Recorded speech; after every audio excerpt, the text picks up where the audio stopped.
Hello everyone, नमस्ते। स्वागत छ हजुरहरूलाई मेरो युट्युब च्यानलमा।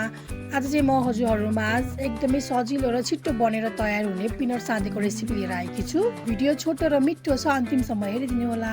यसको लागि मैले यहाँ प्याकेटवाला बोक्रा छोडाएको बदाम लिएकी छु। हजुरहरूले जुनसुकै बदाम लिन पनि सक्नुहुन्छ। त्यसपछि यसमा मसिनो गरी काटेको प्याजलाई र गोलगुडालाई राख्दैछु।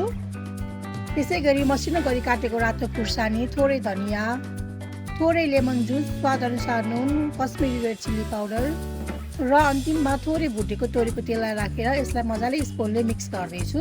एकैछिन मिक्स गरिसकेपछि चाहिँ हाम्रो मिठो पिनट साँदेको चाहिँ रेडी भइ नै हाल्छ। पिनट साँदेको बनाउनको लागि चाहिँ हामीलाई धेरै मेहनत गरिराख्नु पर्दैन।